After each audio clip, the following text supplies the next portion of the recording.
Police ജനങ്ങളെ വല്ലാതെ വേട്ടയാടുന്നു എന്നാണ് ജനങ്ങൾ പറയുന്നത്. അതിനെങ്ങനെ? അല്ല, അതാണ് ഞാനിപ്പം എൻ്റെ പ്രസംഗത്തിൽ പറഞ്ഞത്. അത് അവസാനിപ്പിക്കണം.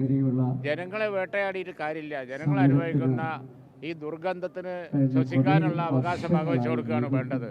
അതിന് പരിഹാരം ഉണ്ടാക്കാനുള്ള കൂടിയാലോചനകൾ ഉടനെ തുടങ്ങണം.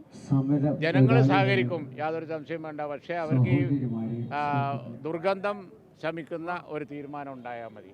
അതില്ലാതെ അവരെ അടിച്ചൊതുക്കി പ്ലാന്റ് നടത്തുക എന്നുള്ളത് അത് അസാധ്യമായ കാര്യമാണ്. ഇന്നിപ്പോൾ ഇവിടെ നടക്കുന്നത് ഒരു ഭീകരാന്തരീക്ഷമാണ്. അത് ഉടനെ അവർ അവസാനിപ്പിക്കണം.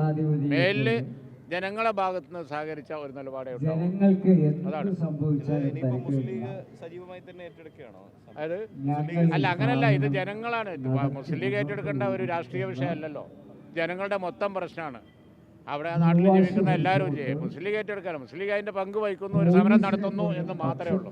ഞങ്ങൾ മാത്രം ഏറ്റെടുക്കേണ്ട വിഷയമല്ല, ഈ നാട്ടിലെ ജനങ്ങൾ ഏറ്റെടുക്കേണ്ട വിഷയമാണ്. അതിനെ എല്ലാവരും നടത്തുന്ന സമരത്തിന് ഞങ്ങളുടെ പിന്തുണ ഉണ്ടായിരിക്കും. ഞങ്ങളുടെ ഡ്യൂട്ടി നിർവഹിക്കുന്നു.